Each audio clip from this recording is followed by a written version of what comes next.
Welcome to today's episode of the Bryan G Real Estate Podcast. I'm your host, Brian Gutierrez. If you're enjoying the show and receiving value from our content, please hit the subscribe button so that you won't miss out on the next episode. Now let's check out today's show. Today we're going to be talking about growth mindset and why having a growth mindset is so important to us in our lives, both personally and professionally. And to help me out with that today, I have a special guest, Mr. Rich Trice. How are you, sir? Doing well. How are you? Hey, I'm doing great, man. Thanks for coming on with me. I really appreciate it. For those who don't know you, why don't you just introduce yourself? All right. So I've lived in the area off and on since I was in like sixth grade. I actually graduated from Lakeland High School, and I am now a teacher at Lakeland High School. I've been there for the last 23 years. I teach English over there. I'm a department head. I've been a mentor teacher. I've had student teachers. I'm also involved in the community. Both my daughters are growing up in the community, attending the schools, and they're very busy here, so that's branching me out. And the two of us have been working together with the Milford Independent Cinema since that project was started. That's how Rich and I really got to know each other. Is there's a local nonprofit called the Milford Independent Cinema. We work on the board together, and that's how we really got to know each other. We kind of knew of each other before, but working together in the trenches, so to speak, well, definitely help people bond, right? So, no, thanks for coming out today. And I guess we should just kind of start with how should we define the growth mindset? So the idea with growth mindset is that it says your mind is not fixed in a particular place, that you can, through efforts, through deliberate work, through reflection, become better at anything that you really, really would like to become better at. So some people feel like, we see this with students a lot in education. Some people feel that they are locked in to being good at some things and not so good at other things. And growth mindset says, no, you have the capacity to improve in any endeavor that you would like to improve in if you are being deliberate about it, if you are being mindful about it, and if you are really, putting in the work. Right. And I couldn't agree more. And another thing too, which we'll touch on later, is a key ingredient is stepping out of that comfort zone, right? And like I said, we'll go into that a little bit. So where should we start? Should we maybe start with like self-assessment or self-reflection? Is that a good place? Yeah, I think self-reflection is a really good place to start at. Okay. I've found that for myself in any endeavor, as a teacher, as a student, as a husband, as a father, that I'm always kind of thinking about the interactions and the things that I do and what has gone well and what I could perhaps do better at. And it's essential to really be mindful of that, to be thinking about, well, what went well and what didn't go so well. When there's so many moving parts, when there's so many variables, you have certain understandings of yourself, of your audience, that you can consider to help get you better at what you're doing in the long run. I think this is extraordinarily valuable for teachers because there are so many moving parts involved in education. You have constantly changing curriculum, but more importantly, you have students are constantly changing, the environments that they're growing up in, the way that they approach learning, the factors that are impacting them at home, what they've experienced in their lives. One of the main things that we're seeing right now and contending with right now in education is the effects of the pandemic and the shutdown and what that has done to our students in terms of emotional and social growth and things like this. And so as we're delivering material to our students, I'm teaching Macbeth. I've been teaching Macbeth for the last 23 years. But how I teach it, the cultural touchstones that I can use, the important aspects of the language or the thoughts behind it, how you process that language, what's necessary in understanding or the skills necessary to break down Shakespeare's language to make it understandable, has really changed and adjusted quite a lot over the past 23 years. And to be more effective as a teacher, I really got to sit down and say, where am I missing things and how can I make adjustments to help my students become more successful in our shared goals? Right. And that's really interesting. And although we started off using students as an example in school, really we're students of life. Right. And actually to have to achieve the growth mindset, you really need to be a lifelong student, and not necessarily academically, but also in our personal lives, in our interactions, in our relationships, in our businesses, right? And no, I think having that is just considering yourself a lifetime student, I think is really important. I think a lot of people get to a certain level of education in their lives and they feel like, or say to themselves, I'm educated, I can stop. Mm-hmm. Right? And it's like, no, life is always changing, always evolving, right? Everything around us, right? Death, taxes, and change. Mm-hmm. It's is the three things we can definitely rely on, right? So no, I definitely like approaching it from that angle, is a lifelong student. And you know, when it comes to self-reflection, one thing that I'm aware of, and it's not always the easiest thing, but and this is not just business, this is a business term, but it doesn't just apply to business, but listening to people's feedback. I will give a business example, and this is hard, by the way. This is not easy, but this is something that I've learned to do to help myself grow. When I do go on a listing appointment and it is competitive, so someone wants to sell their home and they tell me over the phone, hey, I'm talking to 3 or 4 other agents, you're one of them, so why don't you come out, we'll see what you have to say, we'll see who we go with. Like, great. That happens frequently, not a problem, right? So I go in there and I present, and if that homeowner goes with someone else, and they tell me politely, hey, thanks for meeting with us, but we're going to go with this other agent instead. And the hardest question that I've learned to ask is say, okay, first of all, I understand, that's great.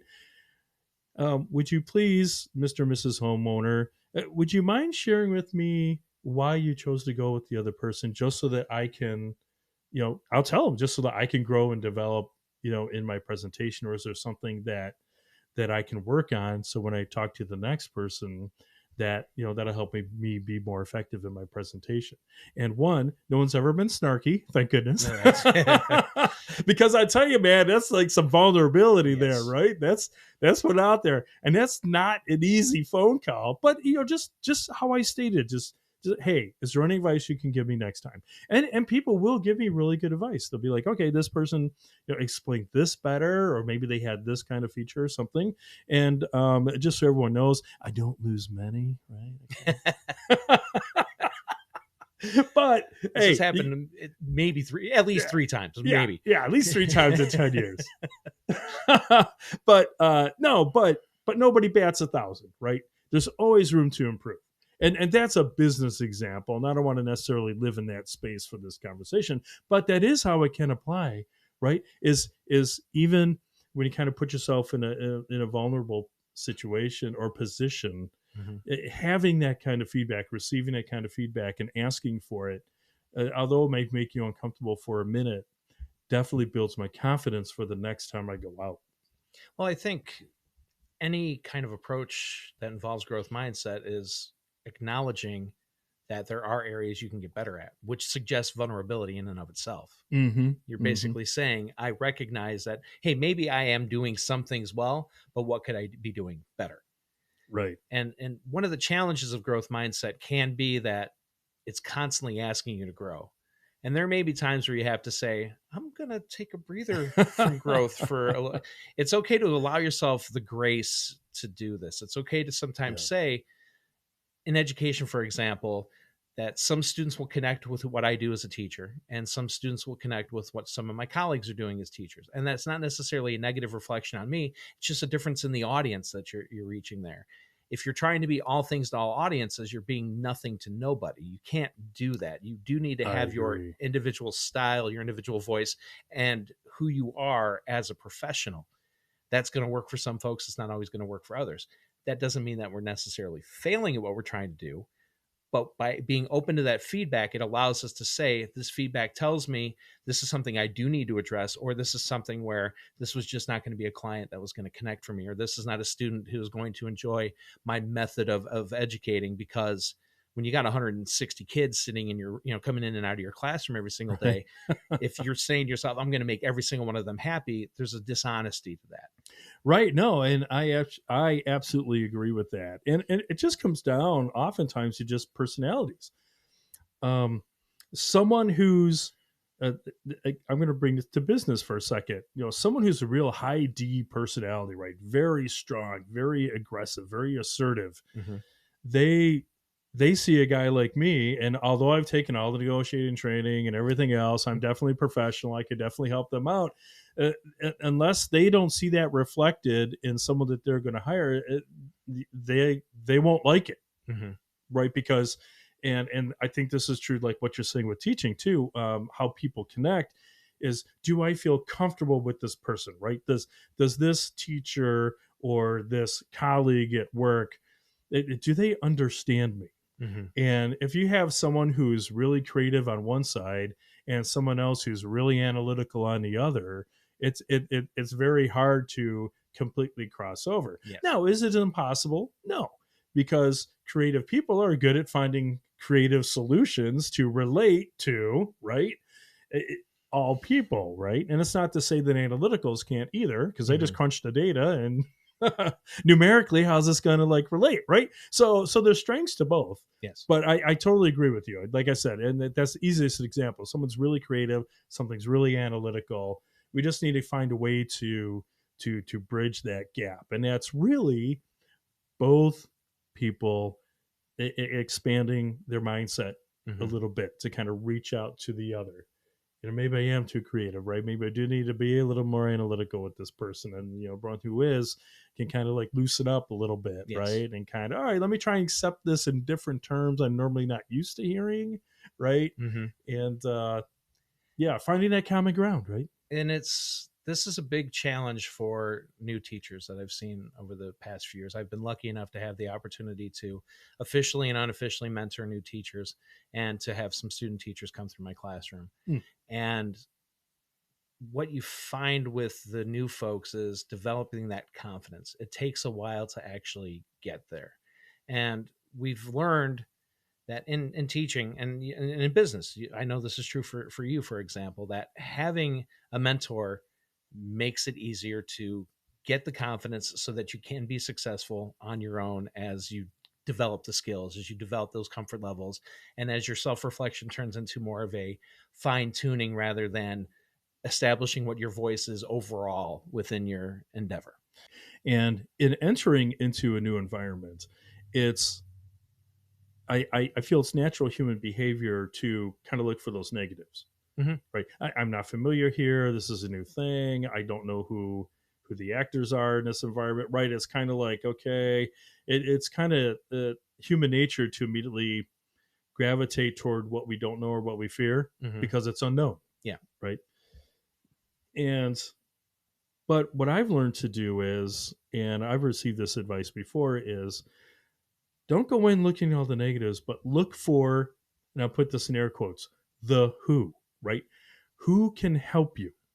Now, in some environments, I assume in a teaching environment, you might be assigned a mentor, right? And in some companies that might be, but just in personally, and also in business too, if you don't have that kind of assigned structure, right, or program, would be look for the who can help you.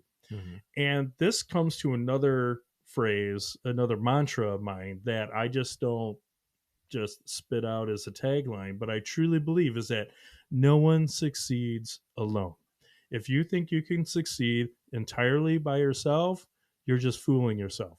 Because I guarantee you, anyone who is successful at whatever they're doing, whether you're a musician, whether you're a teacher, whether it's in business, whether it's in sales, whatever it is, anyone who has achieved any level of success has not done it by themselves.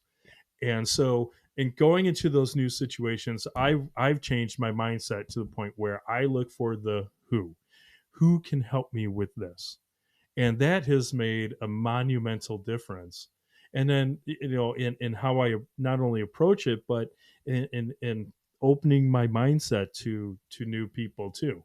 This, I might be in a situation and that person's kind of off-putting to me, but I'm like, all right, how can I learn from this person? Everyone can teach us something, Mhm. right? Whether they're a seasoned vet in what they do or whether they're a rookie. Mhm. Sometimes being the rookie, having the fresh eyes on something can really give a great perspective, right? Yes. So that's why I'm huge on the mentorship. Look Mhm. for the who. Look for who can help you. You can have like there's a book out there that I haven't read, but I had someone who spoke about the book who did read it, and they were talking about how Michael Jordan in his early years, he really struggled to have the whole team win. Like he himself was doing great, Mhm. right, putting up awesome stats. I mean, just killing it, but the rest of the team wasn't cohesive. It wasn't gelling, and it wasn't necessary that it had to be around him, right? And that's not what he was thinking either. But it wasn't until they got the right coach, and I forget the guy's name, but when the right coach finally showed up, Is it Phil Jackson? I believe so. Okay. When he finally showed up, he took all these individual great parts and put them all together. He rearranged it in the right way. And guess what? The Bulls started winning. Mhm. That's when they were our Detroit Pistons rivals, right? Yeah. Well, not to praise the Pistons back in the day, but they had to get past the Pistons before they could start winning. So I kind of That's like right. that we were that last obstacle in some ways. That's right. No one hustles harder than we do, There it right? is. The hometown pride. But no, but that's really what it took, right? He was a great performer, but it took the mentor, it took the coach to Yes. have that kind of like top down view of the team to be able to put everyone in the right place at the right time so that everybody excelled and everybody achieved at the same time. And that's when they went on a great run. And for several years, man, the Bulls were the team to beat, Chicago Bulls. And so that's where the importance of having a great mentor really, really is just invaluable. I And I mean, think I think it's really important for anybody, like you were saying, in any sphere of what you're doing, in any part of who you are, to be open to the fact that there are things that I could be doing better. If you do feel that, oh, like I have perfected this, you're kind of lying to yourself. You maybe have gotten to a point of comfort or confidence that makes you feel going in that I can do this successfully, but being aware in the back of your mind, what is it that I could do to make it just a bit more successful? It may not be a huge change, but it can be a small change. And those small incremental changes are hugely important to developing that long term overall confidence. And it's not easy to do. I love the idea that you were talking about with the who, because for me, in my personal life, I've looked at people that I both admire how they do things, and then I also look at the folks that I struggle with. That mhm.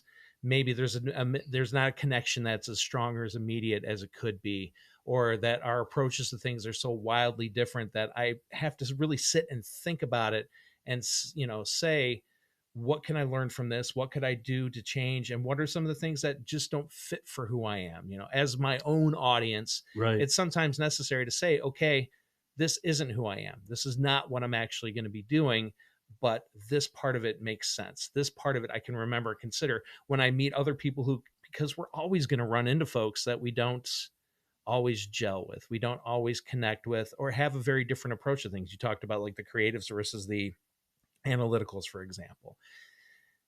I'd like to come back to, the work on the Milford Independent Cinema. This is my first time being part of a board for a nonprofit. And Mhm. this is my first time running a business in this regard. My professional life has always been in education.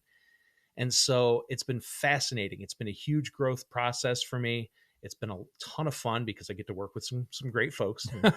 But it's also been a huge growth because I've had to step outside my comfort zone, but I've also watched people who have tons of experience.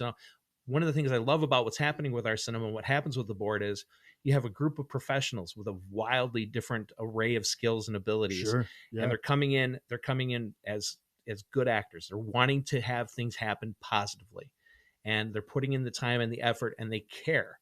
And so when you see how they approach these things that they care about, it's a different approach maybe than what I'm used to. Maybe it's something I've never done before. We talk about step outside the comfort zone. Mm-hmm, We can get mm-hmm. into that a Yep. little bit more later. But it's been fascinating to watch and say, okay, I really like this approach. And, some of the things that you've mentioned, for example, as we work with local businesses and things like this, the importance of that face-to-face connection. And that's not something I might have immediately thought of in the business world. I know in education, and I especially learned this during teaching online during the course of the pandemic, how important that just that physical space being shared can be so key to education and things like this. I might not assume that in business, but it turns out in some communities, absolutely it is. Yeah, and what so younger people have not seen this yet. People who are our age have watched people fall away from it, and that's that personal human connection, which is the main ingredient for what? The main ingredient for trust. Mm-hmm. And when you're in any environment, whether it's just, personal interaction or whether you're in a school environment or business environment, establishing trust is the absolute most important building block to building a relationship with somebody, whether it's just a casual friendship or whether it's a business. I'm telling you, that's how you do it. And that's one of the biggest challenges with young people, as brilliant as they are. They're extremely educated. They know how they're natural born researchers, right? They can look up anything in seconds, right? And have access to all this wonderful information. But one of the things that for example, being a part of the local chamber of commerce, right? One of our big goals in that is how to show young people the importance of this. You and I talking to each other, sharing the same space. When you sit down and have a conversation with somebody, you really feel that trust. You start to feel comfortable. You begin to trust that person, right? You can hear that tone of voice, which you can't get in a text or an email. Yes. Right? You can hear the sincerity in someone's voice. You can see it in their body language, right? Mm-hmm. And that goes so far in helping us to grow, is putting people around us who we can trust to help us grow. Yes. Right? And one of my favorite experiences which really forced me to grow was a long time ago. I managed a music store. Okay, I don't know if you know this or not, but I was a music store manager at Barnes and Noble. You have told me about this. Okay, Yes. and I had worked a lot in retail. In other episodes, I've talked about my experience in that. Okay, but when I opened up this music store, there were three parts to the Barnes and Noble. There's the bookstore, and they had their group of managers, the cafe, and then the music store. Okay, music stores, because all the media has changed, or now it's just called the media area or something lame. But we had the music store, man. Let me tell you, that's the Well, coolest let's place at least to give work. a shout out to the vinyl boom, so That's that you can right. get physical Okay. media in stores. At least that's there for those who want it. But yes, it has changed. I mean, we've seen that change. Yeah. Just in terms of what people want to consume. Right. And so we were opening up a store from scratch. So empty store, brand new store. And I'll tell you, that's what a great opportunity for me was. I got to hire my staff from scratch. I wasn't coming to an existing store and had to work around an existing staff. It was great. But so here's what I had to get over. I had to get over myself, because I'm like, okay, I'm the adult, but I'm going to be managing a music store, which is going to be a lot of young people. So my mindset could have gone two ways. It could have been like, I'm hiring all adults, so I don't have to deal with teenagers, right? which a lot of people might naturally go there. That's more of the flight reaction, right? Right. Or I can embrace it. And that was a big learning experience for me. And I actually had to convince my general store manager. I had to sell the people that I wanted to hire. So I'm looking at a music store, right? And of course, all kinds of variety.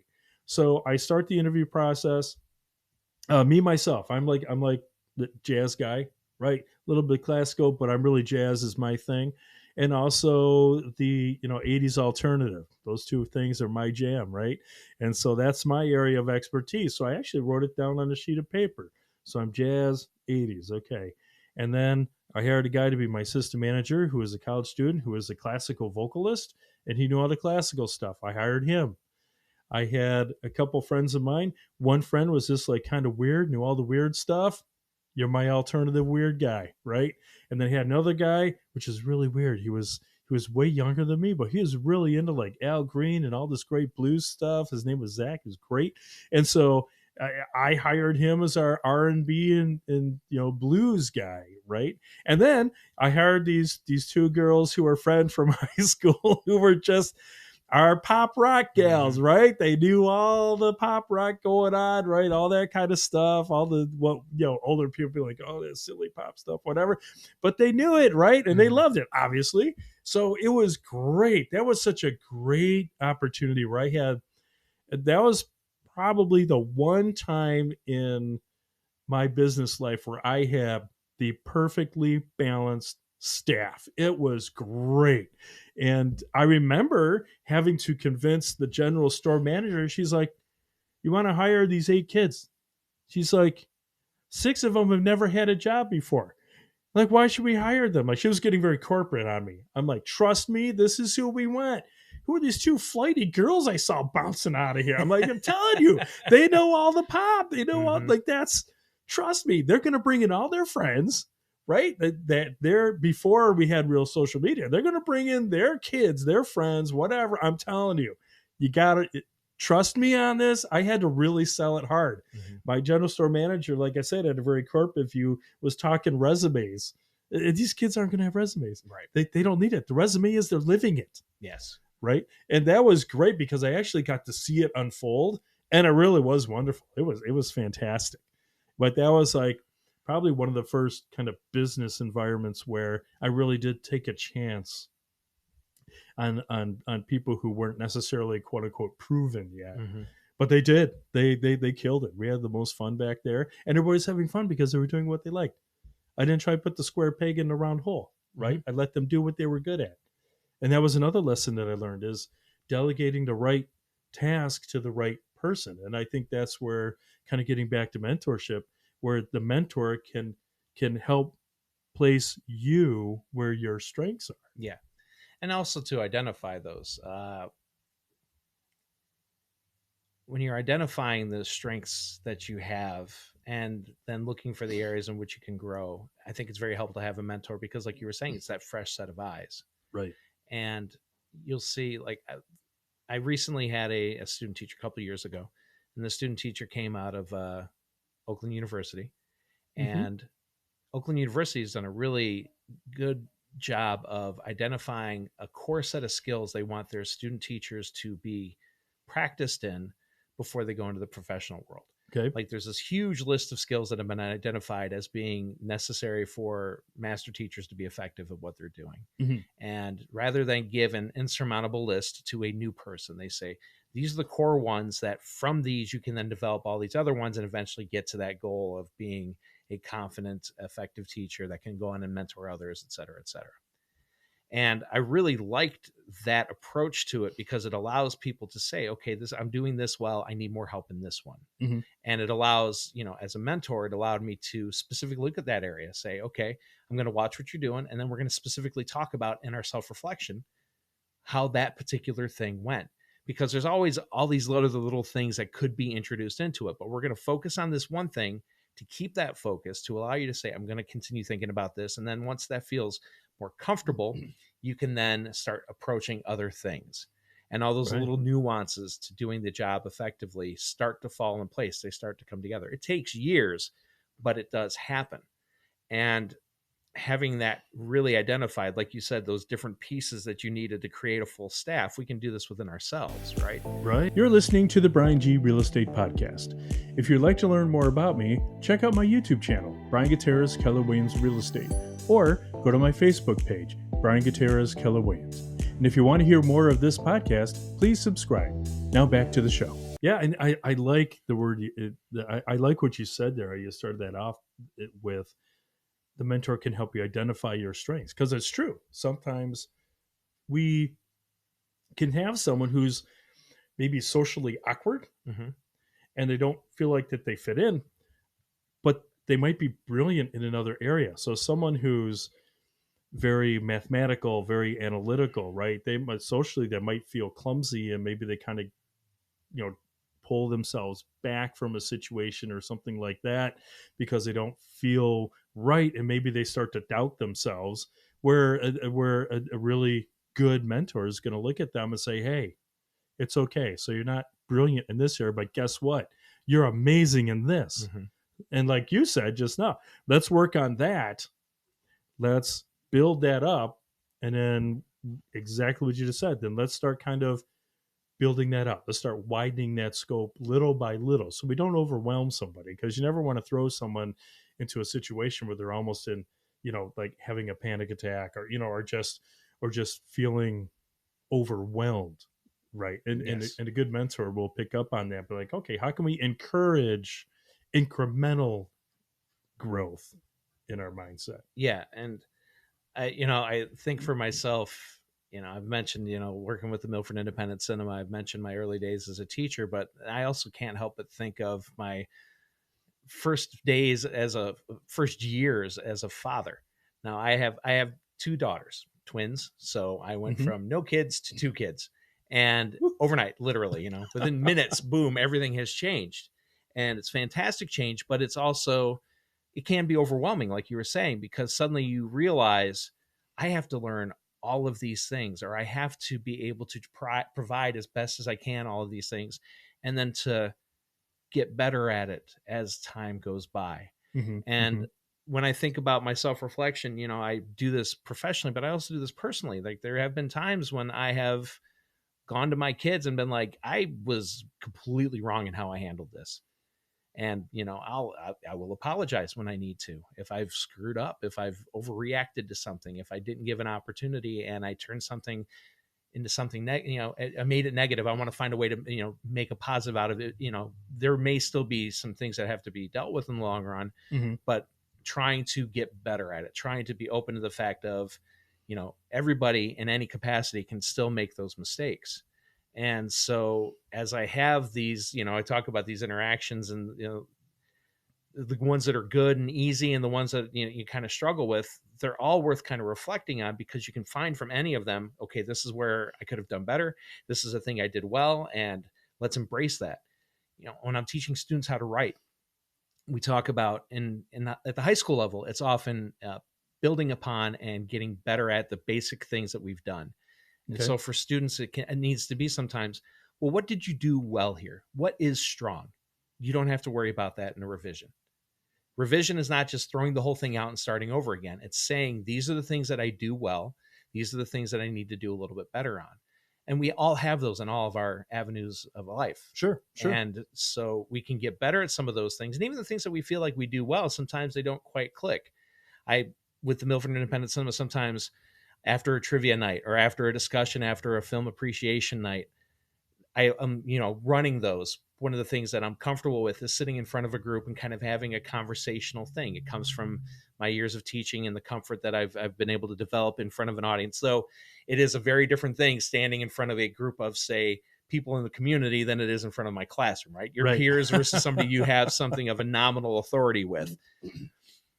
But sometimes those conversations go well and I feel pretty good about it, and I'll still ask for feedback like you were saying earlier. And sometimes it doesn't go so well, and I'll ask people, and I'll also think to myself, like, what did I do that why do I not feel great about that particular interaction or about that moment? And how can I get better at it in the future so that when I come in, I can get something out of it. I can enjoy this. I can bring the confidence. I can bring the comfort. I can bring that connection that we want in our communities. Mm-hmm. Yeah. And another part of this too is that, it doesn't have to be one mentor when we're talking about mentorship, no. right? Absolutely not. And, it's always healthy to surround yourself with people who are going to encourage you, right? Be positive for you, right? And even yeah, I mean, even our brooding artists, right, who are struggling with some kind of internal turmoil that they're expressing in art. Even then, right, get with other artists to learn how you can express that in more effective and more brilliant ways, right? And of course, socially too, right, and in business. But yeah, don't feel. Or I want to just say to you guys out there, please don't feel that that you need to be locked into only one mentor. Oh, absolutely not. Right. And I know that's what you were getting at too. Like, look for that again, looking for the who. The who is plural, it's not necessarily singular. Right. And so look for the group of people that are going to help encourage you, uplift you, who are going to call you out when you screw up, because you need that. Right. If it's legit, not just snarky people, but yeah, people are going to call you out when you need it, but will also encourage you to help you move forward. And I learned this lesson a long time ago when I was 19 years old. So At least 5 years ago, at least. Right? I wish. So here's my story that really changed this for me. And this is where, and I'm not dogging on self-help stuff, okay? But this is where I learned my grain of salt with some of these self-help gurus out there. So anyway, I'm 19 years old. I'm working in a shoe store. I didn't go to college right away, so I had to dive right into retail, make a living. And I got into this great shoe stores, really high-end business shoes. This is back when, suits were the business wardrobe, right? The unofficial uniform, right? So we sold wingtips and captos and, these things. And it was really nice. Some of the shoes back then, they sold for like, 225, 250 back then. Right, that 5-6 years ago. Mm-hmm. I mean, so I'm in a shop one day, right? And when I started off, I didn't know anything about running a business. I was 19 years old. I just got out of high school, a year ago, right? And so there was this one manager there. I won't use his full name, but he was KL. Those just his initials. Plus, that's what we called him anyway. So KL was great, man. He was this, this middle-aged guy. I'm 19 years old, and he just, I don't know why, but he just took me under his wing. We just kind of just connected, right? Mm-hmm. And so it kind of a funny thing. So when you sell shoes, affectionately you refer to yourself as a shoe dog, right? Okay, I'm a shoe dog. I sell shoes, right? Well, I was so young, and I was the youngest guy in the company, right, that I was called the shoe pup. So everyone called me Shoe Pup when they called on the phone for the other stores. And my manager KL, he always he either referred to me as a Shoe Pup or more commonly as like Junior, right? And he had a very, very distinct way of talking. And I have to say, man, KL was awesome. He was like that old school retail guy. And here we are, just shoe dogs selling shoes, but. And you don't see this anymore. He brought a real dignity to retail, now this was a nice place with fine dress shoes for business people. So we did wear, jacket and tie, suit and ties, mm-hmm. something like that. So we did have to look professional, right? But yeah, he would come in and he had his leather briefcase with his paperwork in it. And then he would have his big Maduro cigar, which he wouldn't smoke, but he would chew on. Okay. And then he was like the shorter. This helps to put a time frame on the story here. That detail. He was kind of short, a little portly, but he always, his shirt was always pressed from the dry cleaner. His suit was never wrinkled. He had his, leather bound briefcase. He had his cigar in his one hand, right? And he had a very distinct way of talking. He was very good with pause and accentuating his words. It was awesome. I tell you, man, KL was the man. And so anyway, he like took me under his wing, and I had to learn everything about the store. So in a shoe store, typically at that time, we only had 3 people working in the store. So technically we had him as the manager, an assistant manager, and I was the sales staff. So it's fairly easy hierarchy to figure out. Yeah. Not a very tall corporate ladder there. But we all had to do it all, right? Even though we had a technical manager and a technical sales guy. We all had to do it all. We had to do the number, crunch the numbers, do the sales deposits, the money, all of it. So it's kind of funny that the titles were different, but anyway. So he taught me everything from scratch. He was my mentor there, and he taught me a lot about selling and connecting with people. And I have to say, a lot of that conversationally just really felt natural to me, right? But he helped me really refine the presentation, and of course, all of the running of the business. So when we would have the corporate dog and pony show come to town, once or twice a year, instead of having the CRM, which we have now, or like the database, we just had a log with, the previous year sales in one column, like 2 years ago, last year, this year sales. And then, so we would always, he would actually quiz me on those numbers. So it'd be like, so Junior, where are we compared to LY?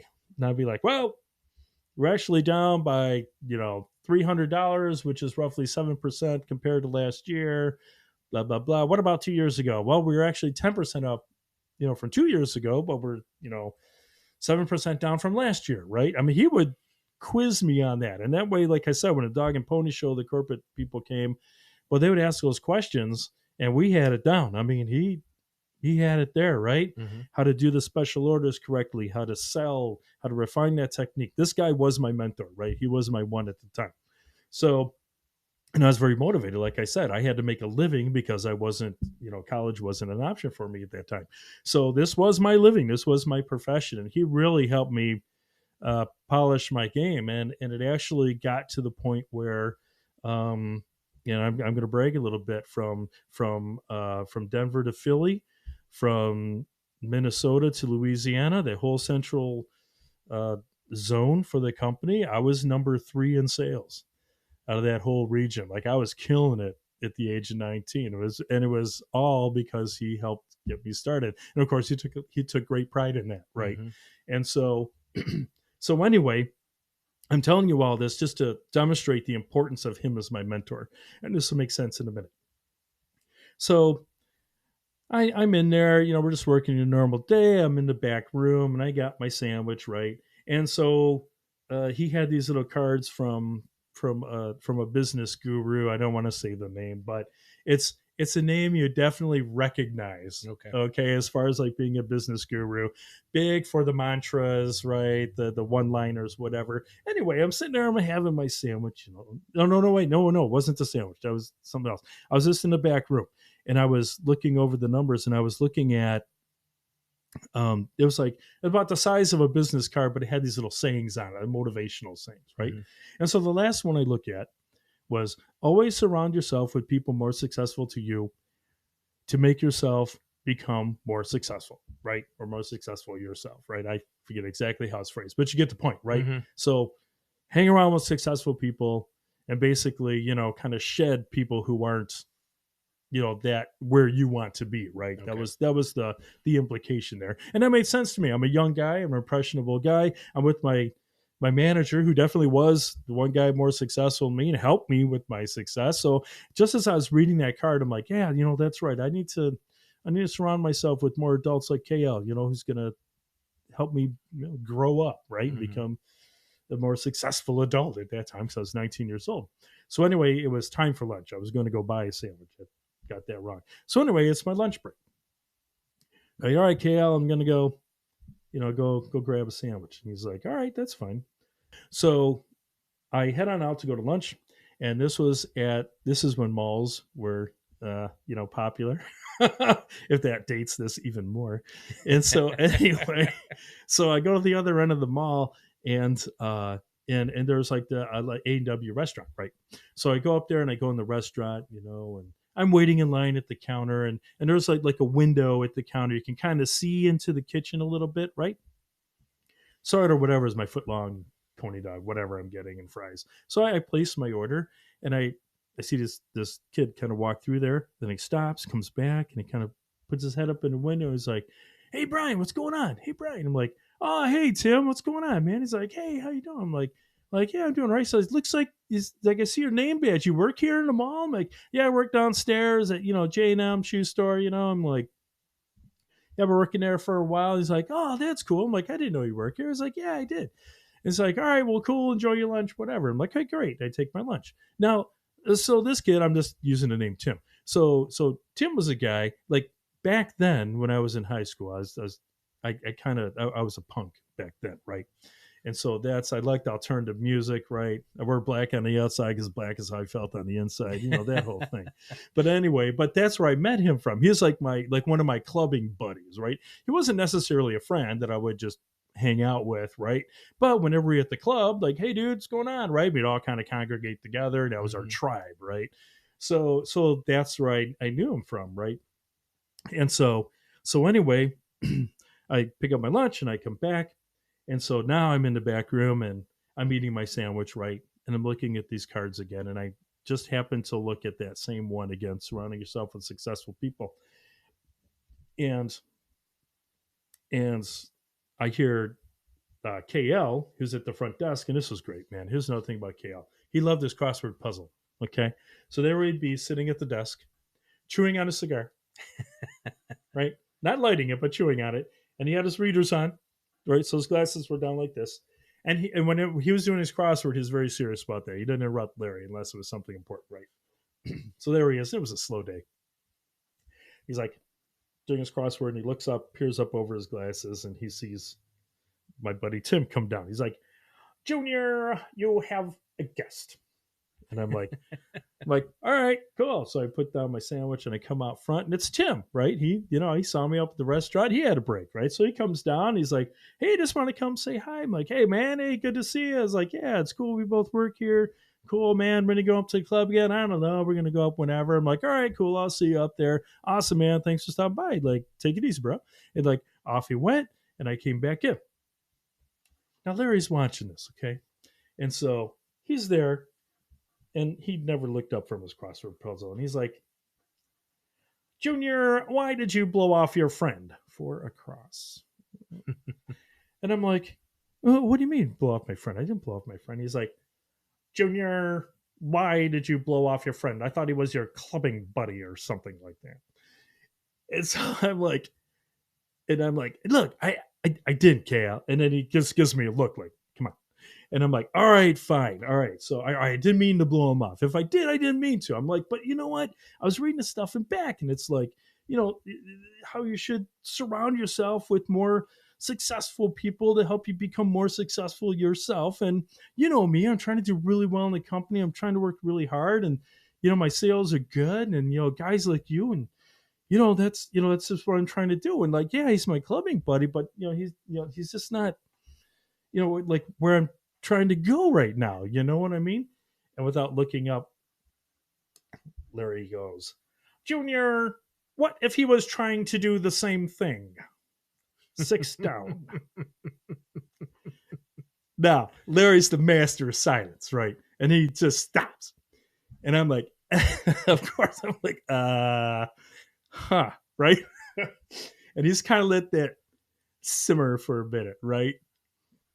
And then as I'm struggling to come up with some kind of response, then once again, without looking up, he's like, Junior, how do you expect others to help you if you're not willing to help others yourself? 7 across, right? Boom! That was it, right? Mm-hmm. Like, he nailed it. Like, I was like, oh my God. Right? What if he was trying to do the same thing? What if he was trying to surround himself with me? Right? I'd never thought of that before. And then, right, here I am expecting other people to help me, but I wasn't willing, if that was his intention. I didn't know. But yeah, how am I supposed to expect others to help me if I'm not willing to help others myself? Mm-hmm. And I'll tell you, man, that hit me like a ton of bricks. And then Larry, being so great, he let me off the hook. I already had a break, and he's like, Junior, why don't you go buy your friend a cup of coffee? He's like, go. Like, okay, right? And I go around there, hey, Tim, what's up, man? He gave me an extra break, right, to go do that. And I flagged him down, and I walked him back to his store, right? And we spent a good 20 minutes together. But that's where, although we're looking for the who, although we're looking for the ones to help us, right? Once we finally have kind of reached that place ourselves, we can't forget about who are we going to mentor who used to be where we were. Yes. Right. And I think that's such an important ingredient to this is we need to be willing to do that for others. Yeah.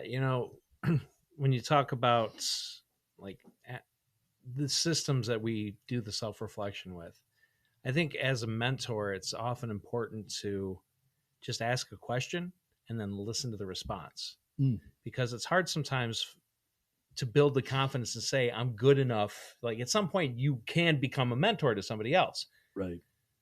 But how do you know when you've gotten there? It's trusting that you know what you're doing. It's trusting that you've gotten better at what you're doing, or you have developed a certain level of skills and things like this, that you have something to offer. Right. And it takes some time to get there, but you have to have that confidence at some point. And that's when I'm doing self-reflection or when I'm mentoring folks. I'm not sitting there and saying, okay, these are the things that I saw and expounding for a little while and they're just taking it in. It's a conversation. Right. Because right. it allows you to think, it allows you to process, it allows you to say, okay, this is what I did well. This is an area but I have things that I'm doing good with. I have things that I can show other people. It's not always easy to recognize that within ourselves. I think it's actually really hard to get to a point. Sometimes we have to have somebody else say to us, you can do this. Right. And then you're like, the pieces start to come together and maybe you can think that. And I'm always at a point now, because I've been teaching, it's 23 years I've been doing this now. I've learned some things and I've been able to do a variety of different things within the profession that have given me areas that I'm strong in and areas that I recognize I can still get better in these. And that puts me kind of on a spectrum, right? Where I'm looking for the folks that can help me get better at the areas that I need to improve in. But I can also help others that are looking to get better themselves, and recognizing that I can be both things valuable to me at once. It takes a while to get there. You're not there when you first start. And if you think you are, you really need to start self-reflecting. Honest self-reflection. Yeah, honest self-reflection. And all of this needs to be honest with ourselves, right? But it's asking those questions. And when you talk about, you don't want to get locked into like, this is the only person that can help me get somewhere. That's not the case. There's a variety of people through a variety of means that can help you to get there. It's the systems that you use to learn and benefit from the different people that you encounter, the different people that you work with, that can help you to continue to grow, to get better at it. And it's, for me, it's in all the ways, with volunteer work, with professional work, with as a husband and as a dad, and all of these things that I might, and just as a human being. For some reason, the mentoring of my wife doesn't seem to be as effective as with I am no. I am not trying to mentor my wife at all. It's how do I do a better job of being a husband to my wife? Let's very clearly draw that line.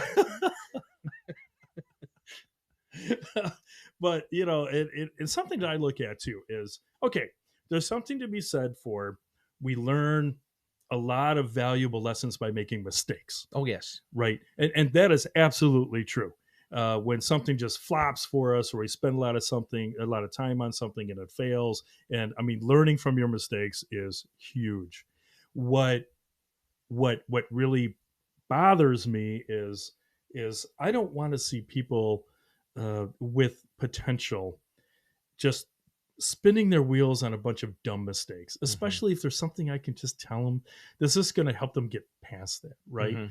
I know there's kind of like the old school, like, oh yeah, I like failed at that. Like, I did all those same 20 mistakes before you finally learned what I learned. I'm like, well, why'd you sit there and watch me struggle? Like, if you could have given me like a hand with something, because I would rather see somebody make a mistake on something that's like, fresh, like an aggressive mistake or a positive mistake, right? Not just spinning their wheels. I just can't watch someone just flop around like a fish out of water when I could easily help them out with a couple sentences and help them be way more productive. Right. Well, I think that's where the conversation part of mentorship comes in. You ask a question. It's not just a series of questions that you don't give any feedback on, but you start them, like ask a question. What do you think went well? And they say, these are the things that I think went well. And maybe you give a little feedback. I agree. I saw this. I like that you did this. I might do this a little differently here. And then you ask another question. What's something you could get better at?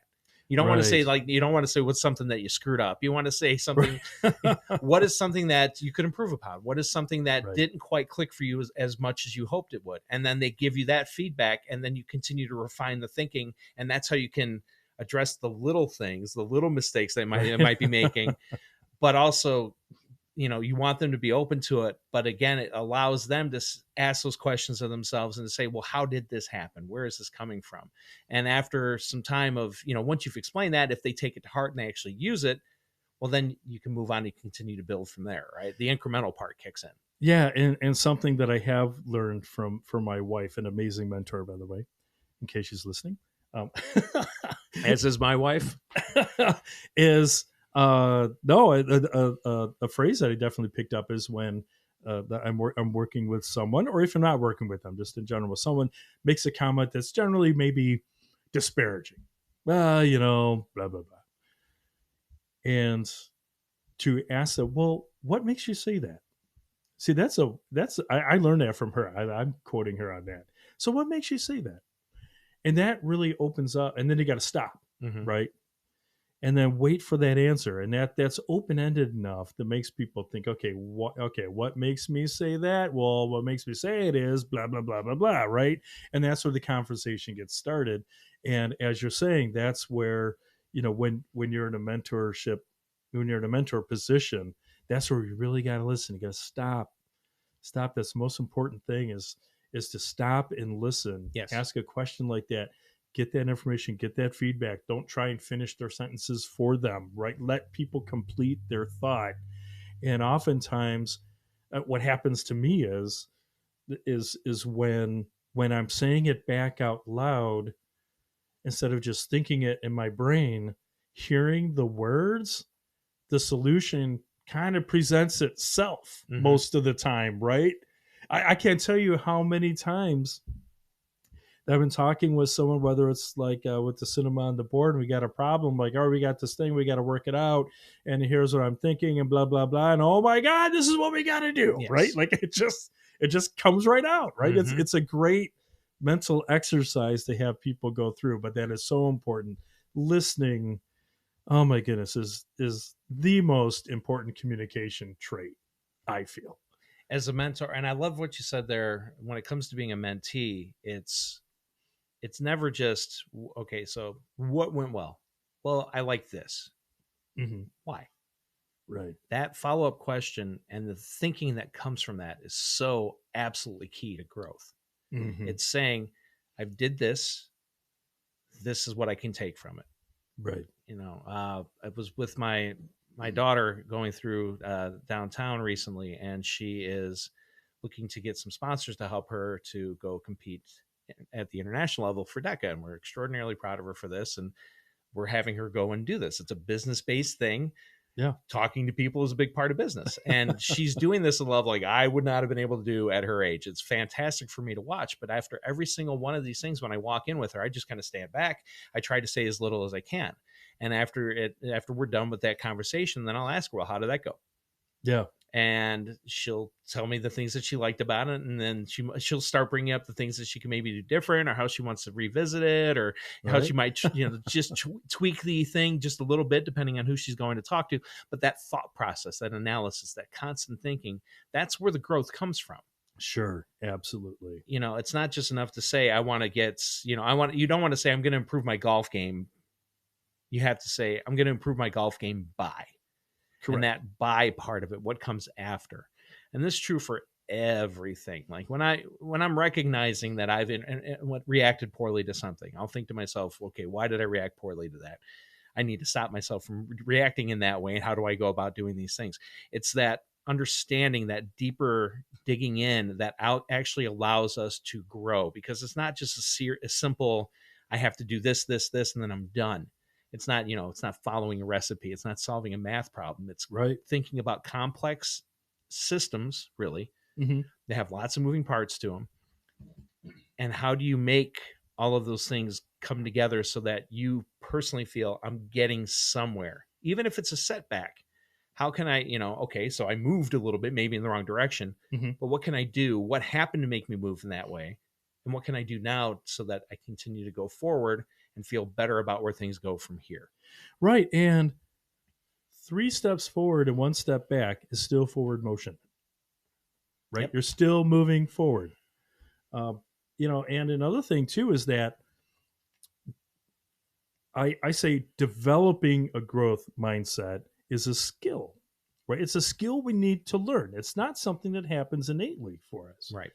And one of my favorite phrases, which I'm going to credit to KL once again, back again when I was 19 years old, is One of his mantras was practice doesn't make perfect. Practice makes permanent, right? Practice makes permanent, not perfect.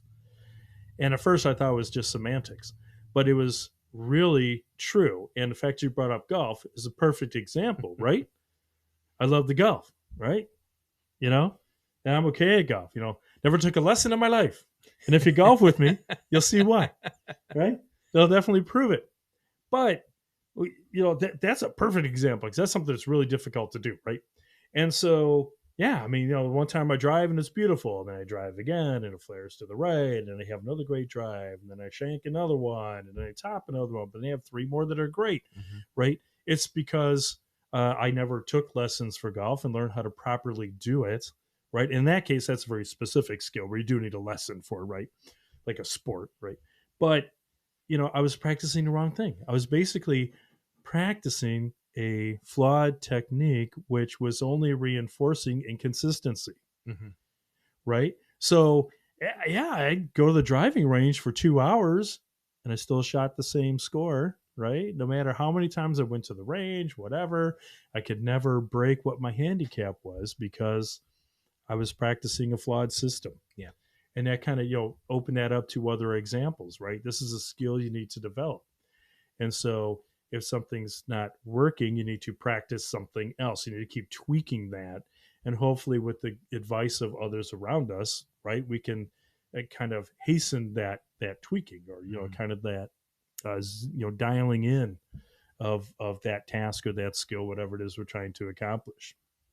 So, yeah, practice makes permanent. I'll never forget that. That's another one of my favorites.